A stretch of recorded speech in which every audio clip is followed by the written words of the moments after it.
వందనాలండి. ఈరోజు మే 13 విజయులుగా ఉండుట ఎలా, విజయం కావాలంటే ఏం చేయాలి? మార్కు 10:52లో అందుకు యేసు నువ్వు వెళ్ళుము, నీ విశ్వాసం నిన్ను స్వస్థపరిచనని చెప్పాను.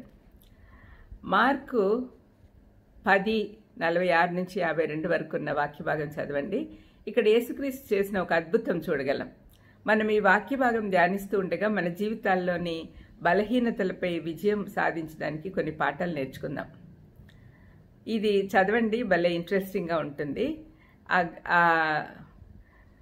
అతను అక్కడ ఉన్నవాడు ఏం చేశాడో, గుడ్డివాడు ఏం చేశాడో మనం చూద్దాం.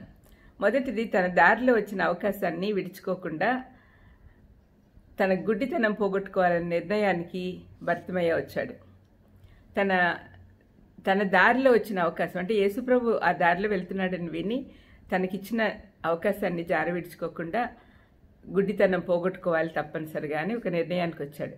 యేసయ్యను దాటిపోనీయకూడదు అనుకున్నాడు. అతని నిర్ణయం ద్వారా అతనికి గుడ్డితనం నుండి స్వస్థత వచ్చి విజయం సాధించాడు.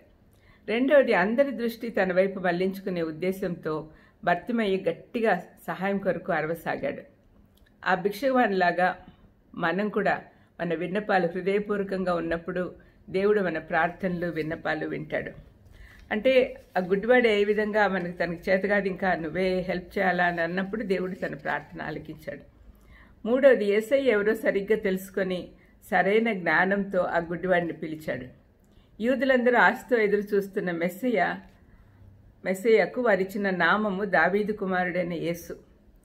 మన ప్రభు యొక్క గొప్పతనం మనం తెలుసుకోలేకపోతే ఆయన మీద సంపూర్ణంగా ఆధారపడలేం. బర్తిమయ్య యేసయ్యను గురించి తెలుసుకున్నందున విజయం సాధించుకోగలిగాడు. నాలుగవది, గుడ్డివాడు దేవుని కనికరం కొరకు వినయంతో వేడుకొన్నాడు కాబట్టి అనుగ్రహించబడింది. ఇక్కడ మత్తయి 7:7లో అడుగుడి మీకు ఇయ్యబడును అనే వాగ్దానం నెరవేరింది. 5, ఆ భిక్షగాడు దిగ్గున లేచి యేసయ్య వద్దకు వెళ్ళాడు. తాను గుడ్డివాడు కదా, రక్షకుని వద్దకు ఎలా వెళ్ళాలి అని ఆలోచించలేదు.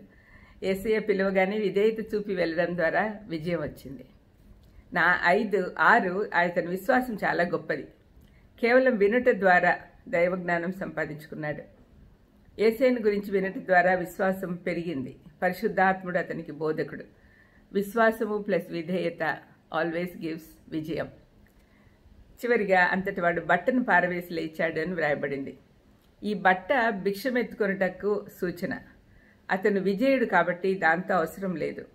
విజయలగుటకు బర్తిమయ్యని మాదిరిగా పెట్టుకోవచ్చు. ప్రార్థన చేసుకుందాం.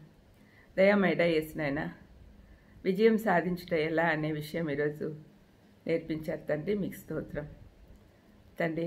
గుడ్డి బర్తిమయ్యలాగా మేము కూడా మీ మీద ఆధారపడేది నేర్పించమని యేసుక్రీస్తు నామమున వేడుకొంచున్నాను తండ్రి.